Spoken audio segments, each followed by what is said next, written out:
Hello and welcome to B4B TV. And this is the platform that brings you real people, real stories, and the real Bradford.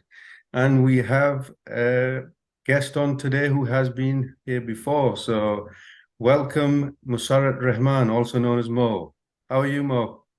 I'm all right, thank you.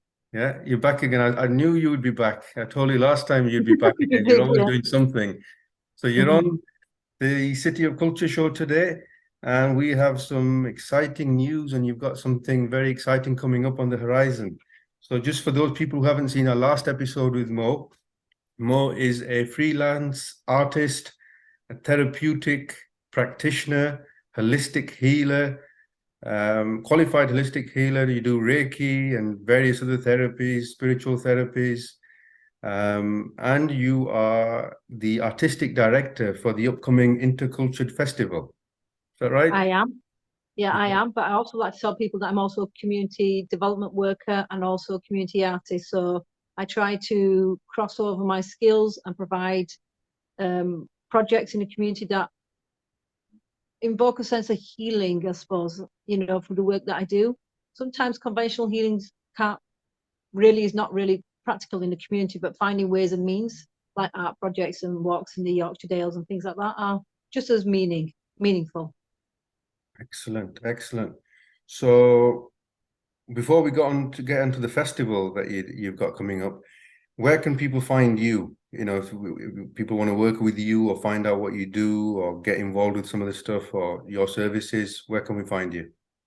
So you can find me on Facebook as Mussarat Rahman. You can find me through Biosan Yorkshire, which is also on Facebook and Twitter, or you can just email me via DM me via Twitter or via Facebook. You'll find me on those platforms. Excellent. And we'll have them in the description anyway when we send this video out. Um, and for those of you listening, watching, please do subscribe to the channel and follow us and like and share because there's a lot of amazing work going on in Bradford, City of Culture 2025. So we need to share all this good stuff and promote all the good work going on. So let's talk about the subject of today, the Intercultured Festival 2022. What's this all about?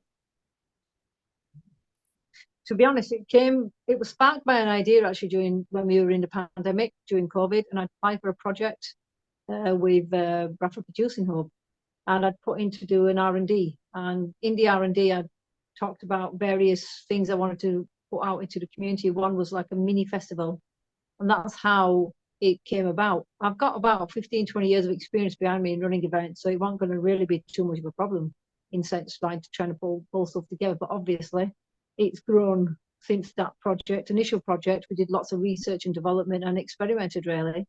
And then from that, I just felt like when I was talking to people in the community, even though we were trying to go down a different path, people started talking about things that they felt were important. People were voicing a lot of concerns, and then that's where the initial idea sparked the need for intercultured. And plus, a lot of it is the fact that if you look around in Bradford, the demographics has massively changed over the last 30 years, but more prominently over the last 15 years, it's massively changed now. You can Hmm. walk down different roads, and you'll see like Kurdish shops, you'll see Eastern European shops. Before that, you didn't really see that in Bradford. Now the diversity keeps growing. Yeah. So I feel like we need to provide those platforms now for those communities. One of those ways we've been trying to do that is through the festival. We've also been working with people in the community. So what I mean by that is we've been providing them with platforms to show their skills in various ways, looking at food culture and food stories. We've been looking at art projects, photographic projects, talks, workshops. So we've gone through a whole variety. We've used music, all sorts of things. And then this year we decided that, we would look at something like the Commoners Ball. So the Commoners Ball, it came from an idea. We felt like there's a massive gap between the rich and the poor, and that a lot of the times when people are going to balls, it it, what it sparks in your head is that, oh, it's a ball, it's like grandiose, but somebody in the community who hasn't got any money might want to come. Have you ever thought about giving them an opportunity or saying, well, would you like to come along? but I feel like they only handpick people. What we did was we've made this inclusive. So most of the events are free. The only two events we're asking for money is the pay it forward tickets has been the Electric Sufi and obviously for Commoners Ball, just to make a little bit of money back to support the festival. So anything we make goes back into the festival and supports the work that we are doing in the community already. Excellent. So I've got your menu here, and I can see you've got all sorts of different delicacies and all sorts of delights going on here. So it's from the 19th of October, which isn't very far. It's maybe just 2 weeks away. So Wednesday, 19th of October, it's until the 29th of October. All right. And Yeah, that's right. yeah, you've got multiple venues and multiple tastes for different cultures. So what's the highlights here? What are you most looking forward to, or what are you most proud of putting together here?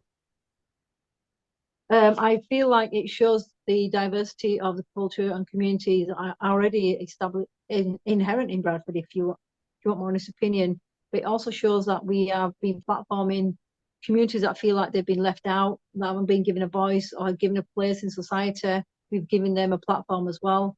We've not necessarily just looked at one community. We've tried to be inclusive as much as possible from going around with different communities and giving them representation in whatever arts or cultural form that might seem to fit, if I'm honest.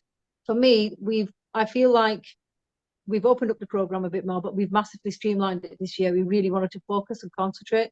Last year, I feel like the programme was very big and varied, but we've really tried to narrow it down and slim it down a bit so it fits better as well. For me, one of the highlights is definitely going to be the launch night, because we're platforming refugee writers and poets, and that's going to be working with people from the University of Leeds and tutors from the University of Leeds, but also we're going to be working with people from London and local artists as well. But it's also giving them a platform to showcase their work, because I think this is the second time they're having a publication as well. So we'll be quite lucky to see these in Bradford, so I'm happy with that. The Commoners Ball as well, definitely happy with the Commoners Ball. The Commoners Ball is all about people, community. What we've done with the Commoners Ball is we've set different tickets. We've set family tickets, and we've set pay it forward tickets, so that'll pay for other refugees and asylum seekers or migrants to come along as well. And we're going to do it really nice as well. We're going to have food and a drinks reception and music. So we're going to have quite a nice little event. So that is one of the highlights for me, because so we've got the beginning and then we've got the ending, so they're both going to be quite nice events. But in between, what we've tried to do is look at all the communities and cultures that are inherent in Bradford, and all the organisations that are doing really good work, like we've got Cecil Green Arts. We've actually sold out on both their workshops now. And then we've got a series under Ballymengro, which is actually a new project. We've literally nearly sold out of those tickets, if I'm honest. And I feel like there must be something of value in the festival if so far all our tickets are selling out. So that makes me happy. And I feel like we're doing good justice for the communities of Bradford, and that's really good representation. Excellent. It looks absolutely amazing. You've got poetry, you've got arts, you've got food, singing, dancing, culture. And as you say, the best thing with it is it's not just one culture. It's so many different cultures that you're blending together into one festival, and that it makes it so unique and so special.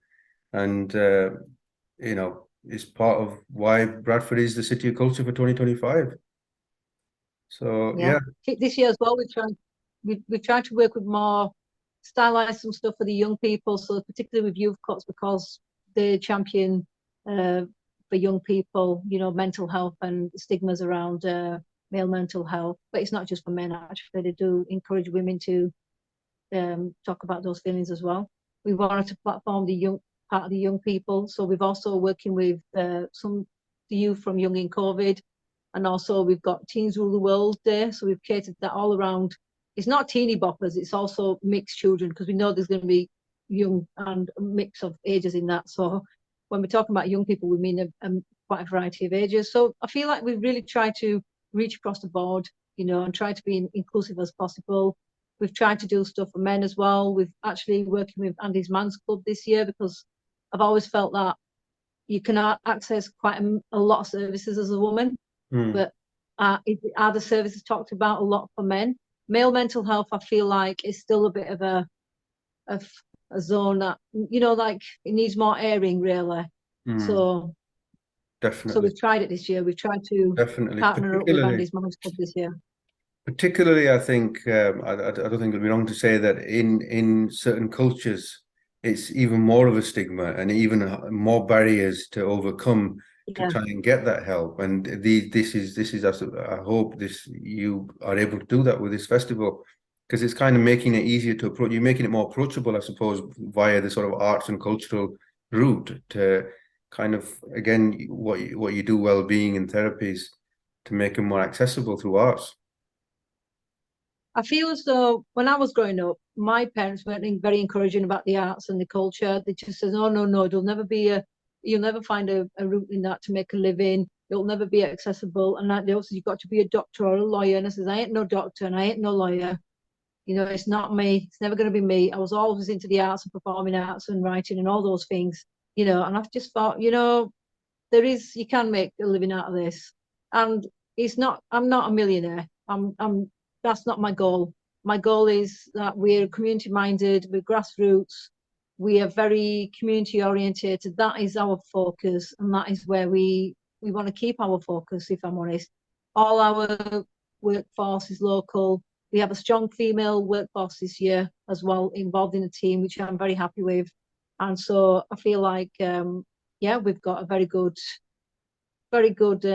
team working with us this year, and also because we feel like they all have a different representation and a variety of skills and ages, and they bring in different aspects that I think has helped achieve the quality of the festival, if I'm honest.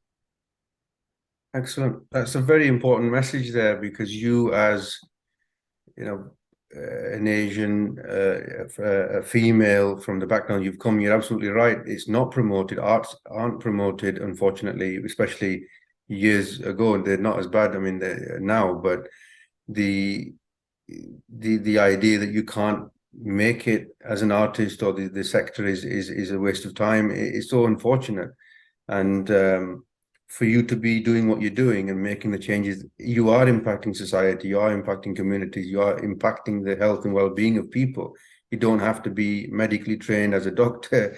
You know, you're actually doing probably more than medically trained people will be doing, because you're doing it through a softer approach. You're doing it through a more human way, I suppose. And what do your parents think now then? My parents are okay. My parents, I'd say they are quite, you know, always knew that I was always going to be off with the fairies, I suppose, but in a good way. Like I've always had an active imagination, I suppose, when I'm putting projects together. So I feel like this isn't any less than some of the other projects that I've worked with and, you know, engaged with, I suppose. But I feel like we've given a platform to a lot of people and communities that need it, I suppose. And also because these people will go on to be the voices in their own community, but they're also making it clear that actually this isn't this is what I'm doing is not just for me, it's for you as well. So I'm hoping that people will see the bigger picture that comes out of that as well. Excellent. Yeah, you are a role model, and you know this what you're doing. You don't know. Sometimes you don't know the impact of what you're doing now. I mean, there might be kids that attend this festival, and you know, to see people from your own culture, from your own background, from your own race, religion, doing what you're doing and achieving what you're achieving in this sort of way, there is a sense of empowerment in that, and they can see that, and maybe it can guide them and change the course of their life and their decisions in life, and think actually people can do this as well. People like me can do this, and Yeah, exactly. that's the amazing part of it, that you might not even be aware of the impact that you're actually having, really. So it is a great job that you're doing, and I wish you all the best. And we will put all the details out in the link, and hopefully people will attend. And it's something I think is really special. So well done. Keep up the good work. Any final messages for our listeners, viewers out there? Yeah, we've still got tickets for the Commoners Ball. We've still got tickets for Electric Super. And if you want to come and find out more, just join us on the launch night as well. And we are doing pay it forward tickets. So if you want to buy a ticket to cover somebody else for the Commoners Ball, feel free. That'll be very much appreciated. Yeah. So if you can't make it yourself, you pay for somebody else to make it. It's like, you know, paying it forward. So that's a brilliant idea. And it's amazing. And, you know, in this current climate that we're living in, so, you know, the sort of living crisis, all this stuff going on, it's such a nice gesture out there to help people on these cold autumn nights, pay for coffee, tea, ticket. So definitely people should be doing that. So thank you very much. Great having you on today, Mo. And we look forward to the festival. All right. Thank you. Thank you. Bye-bye. Bye.